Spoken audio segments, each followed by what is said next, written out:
The parents of a 1-month-old infant who was left in a car seat in a median yesterday made their first appearance in court this morning. Thank you for joining us. I'm Sam Shocker.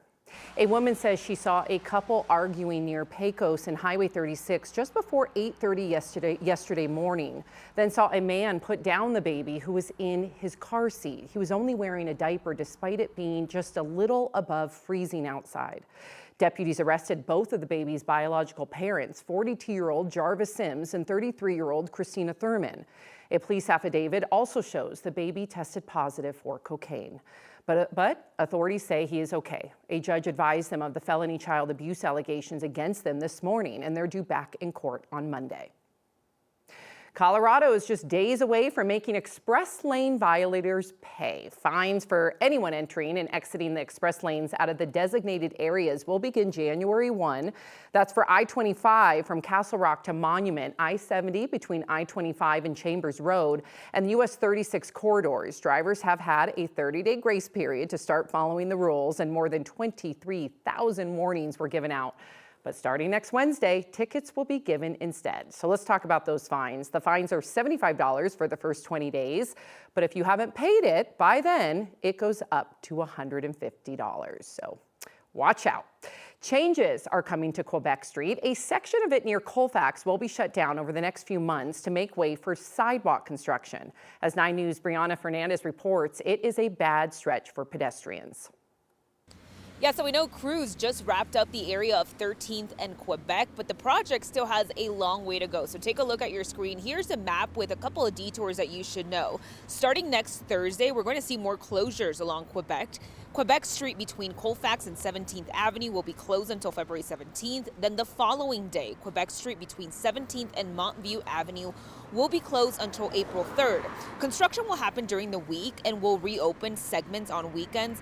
And unless you really live in the area or you're a crew member working on the project, you won't be allowed to get through. City officials say this is all part of their Quebec Street mobility and pedestrian safety improvement project. These segments were chosen, approved by voters.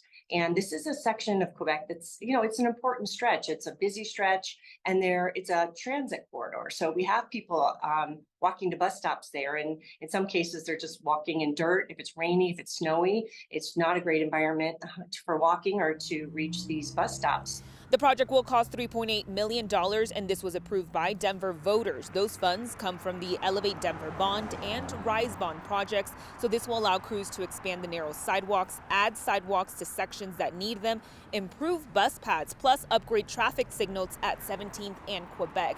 And the good news is that this project was anticipated to be completed fall of 2025, but the city tells me that project will now be completed spring 2025. Much needed improvements along Quebec Street, so we'll definitely have to see this finished product. For now, I'm here in Denver. Brianna Fernandez for 9 News. Brianna, thank you. Now that we're less than a week from New Year's Eve, we want to remind you everyone has a free, safe ride home that night. RTD and Molson Coors are once again partnering up to offer the zero fare rides on all RTD services from 7 p.m. New Year's Eve to 7 a.m. New Year's Day. Also important to note, the DH and L light rail lines will not go through downtown Denver during the 2 fireworks shows that night. They are scheduled for 9 p.m. and midnight, so check your route before you go.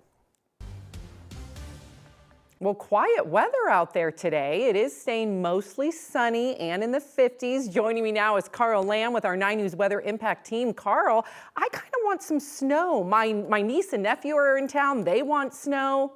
I think a lot of people are echoing the same sentiment. They wanted it yesterday, and all we got was just rain. It was just kind of a dreary day as we went through the afternoon, but today looks much different. But what we're actually stuck with is the warmth, and I don't think a lot of people mind that. But we do have mountain snow to warn you of, especially if you're traveling on I-70. Be careful, because that really could change very quickly. It's staying mild. We could have 60 degrees on Sunday, and then it's colder as we go toward New Year's Eve and New Year's Day. So a colder start to 2025 on the way. Current temperatures right now, 41 in Greeley, 48 at DIA, 38 in Salida, 36 in Saguache. So cooler temperatures up towards high country at this point, but all in all, it's a warm day out there. Winds not much of an issue right now, but these will start to pick up as we go into the rest of the day. We'll have a full look at that 7-day forecast, which does feature that cool down that I was talking about in just a little bit.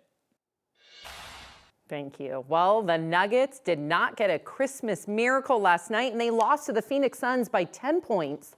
The loss is a bit of a shocker, considering that the Nuggets beat Phoenix by nearly 30 points on Monday.